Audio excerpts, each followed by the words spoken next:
현재 대한민국의 10명 중 7명은 자신의 자존감이 낮은 것 같다고 말합니다. 이렇게 된 가장 큰 이유 중 하나는 자존감에 대한 오해 때문인데요. 많은 사람들이 자존감은 타고나는 것이라고 생각합니다. 대표적인 예로 국민 MC 유재석을 보면 그는 마치 선천적으로 자존감이 높은 사람처럼 보이죠. 하지만 33년 전 유재석과 현재 유재석을 비교해보면 그 생각이 틀렸다는 것을 알 수 있습니다. 33년 전 유재석은 KBS 대학 개그제에 참가하며 내가 세상에서 제일 웃기다는 자신감으로 무대에 섰습니다. 그는 당연히 대상을 받을 줄 알았지만 결과는 장려상이었습니다. 그는 무대에서 실망감을 감추지 못하며 주머니에 손을 찔러 넣고 귀를 만지며 내려왔습니다. 내가 왜 장려상을 받았지? 라는 불만을 온몸으로 드러낸 거죠. 그 후 그는 무려 10년간 무명생활을 이어갔습니다. 그 당시 유재석은 자신감은 넘쳤지만 자신을 있는 그대로 받아들이지 못하는 상태였습니다. 외부의 인정이 부족하다고 생각하며 스스로의 가치를 낮춰본 거죠. 자존감이 단단하지 못했다고 볼 수 있습니다. 10년간 무명생활을 겪으며 그는 자신을 돌아보기 시작했고 20년이 지난 지금 유재석은 완전히 달라졌습니다. 그의 변화는 그가 출연한 프로그램들에서 엿볼 수 있는데요. 내가 하는 말과 행동이 내 인생을 만들어가더라. 그래서 욕을 하지 않으려고 노력했고 남을 욕하기도 싫고 욕 듣는 것도 싫었다. 또 그는 이렇게 강조합니다. 다른 사람을 칭찬하는 건 곧 나를 칭찬하는 일인 것 같다. 진심으로 다른 사람을 칭찬하려면 내면이 건강해야 한다. 시기와 질투 대신 상대를 존중하는 태도가 결국 나에게 좋은 영향을 미치더라. 유퀴즈 프로그램에서도 유재석의 단단해진 자존감을 엿볼 수 있는데요. 영국 국립심리치료사 안젤라 센은 유재석에게 이렇게 말했죠. 유재석 씨는 건강한 단호박 유형이다. 자기 마음을 잘 읽어주시는 것 같다. 자신의 무게중심을 지키는 것을 아주 잘하고 계신다. 사람은 이 사람 저 사람 다 만족시키고 살 수 없다. 상대방의 행동에 따라 내가 다 맞춰줄 수 없다는 뜻이다. 타인의 판단에 의지하거나 좌우되지 않아도 타인의 인정 없이도 자기 자신과 잘 지낼 수 있는 것. 타인에게 증명하기 위한 삶이 아닌 나를 위한 삶의 기준을 스스로 정하는 태도. 우리가 더 나은 삶을 살기 위한 방법 중 하나인 거죠. 이처럼 유재석은 자신의 삶의 기준을 타인이 아닌 스스로 정하며 살아가고 있습니다. 이것이 바로 단단한 자존감의 핵심입니다. 책 자존감 수업에서도 자존감을 높이기 위해서는 중심을 자신에게 두고 남의 생각보다는 자신의 생각과 행동에 집중해야 한다고 말하고 있습니다. 그리고 또 자존감의 핵심 포인트 중 하나는 열등감입니다. 내 감정에 얼마나 솔직할 수 있는가, 그리고 어떻게 대처하는지에 따라 우리의 자존감과 삶은 많이 달라집니다. 한국 배우 최초로 아카데미 여우조연상을 수상한 윤여정 배우를 보면 알 수 있는데요. 그녀는 자신의 연기의 원동력이 열등감이었다고 말합니다. 저는 연기를 전공하지도 않았고 그냥 아르바이트처럼 시작했어요. 제 약점을 아니까 더 열심히 외우고 노력했죠.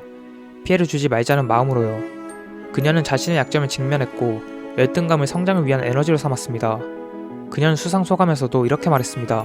상을 탔다고 제가 김여정이 되는 건 아니잖아요. 저는 그냥 살던 대로 살 겁니다. 그녀는 성과에 따라 자신의 자존감이 흔들리지 않았죠.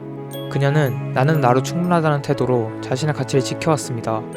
열등감을 직면하고 그것을 성장의 발판으로 삼는 그녀는 자존감이 높은 사람의 전형적인 모습입니다. 그렇다면 진정한 자존감이란 무엇일까요? 자존감은 자신을 존중하고 가치 있는 존재라고 인식하는 마음인데요. 우리는 내가 소중하다고 느낄 때 어려운 상황에서도 이겨낼 힘이 생깁니다. 하지만 자존감은 타고나는 것이 아니라 훈련과 경험으로 높일 수 있는 것입니다. 마치 근육을 단련하듯 꾸준한 노력이 필요하죠.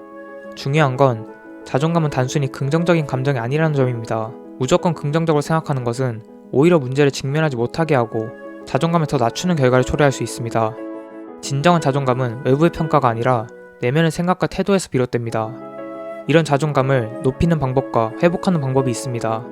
자존감을 높이는 방법에는 첫 번째, 자신의 감정을 있는 그대로 받아들이고 실수나 실패를 두려워하지 않는 태도가 필요합니다. 두 번째, 매일 조금씩 더 나아지려는 행동이 자존감을 높입니다. 스스로 떳떳하고 성장하는 순간 자존감은 자연스럽게 올라갑니다. 세 번째, 자존감이 높은 사람은 자신이 타인에게 어떻게 보이는지보다 자신의 가치와 내면의 기준에 더 집중합니다. 네 번째, 타인과 비교하거나 더 멋져 보이려는 욕망은 자존감을 갉아먹습니다. SNS를 비교수단보다는 관계망, 메신저로 사용하려고 노력해야 합니다. 이렇게 자존감이 높아져도 어느 순간 인생에서 자존감이 내려가는 시기도 겪게 되는데요. 이럴 때 자존감을 회복하는 방법도 알고 있으면 좋습니다. 인간은 타자의 생각과 가슴 속에 나라는 존재가 자리하고 있다는 걸 느낄 때 일어나는 힘이 있다고 합니다. 부모님이든 연인이든 친구든 사랑을 주고받고 그 신뢰를 통해 우리의 자존감도 단단해진다는 이야기입니다. 특히 한국 사회에서는 개인에 대한 평가가 매우 엄격하기 때문에 자존감이 더 흔들릴 요소들이 많습니다. 이럴 때일수록 나를 따뜻하게 바라봐주는 서포터가 한 명은 반드시 있어야 합니다.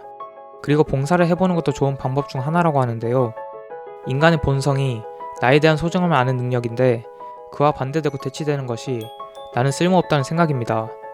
그래서 내가 쓸모있음으로 바꾸는 가장 확실한 방법은 작은 일이라도 봉사활동을 해보면서 나의 존재를 확인해보는 거라고 합니다. 우리 모두 완벽하지 않은 존재입니다. 실수도 하고 실패도 합니다. 이럴 때마다 자존감을 지킬 수 있는 마법의 주문이 있습니다. 그럴 수도 있지. 다른 사람들의 말에 흔들리지 않고 단단히 자기 중심을 잡고 묵묵히 자신의 길을 걸어가는 사람. 이런 사람이야말로 가장 현명하고 가장 강한 사람이 아닐까요? 자존감이 높아지면 세상을 보는 시야도 바뀔 수 있습니다. 오늘부터 작은 변화로 자존감을 키워보는 건 어떨까요? 다양한 스토리로 다양한 관점을 갖길 원하는 사람이라면 지금 이 채널을 구독해보세요.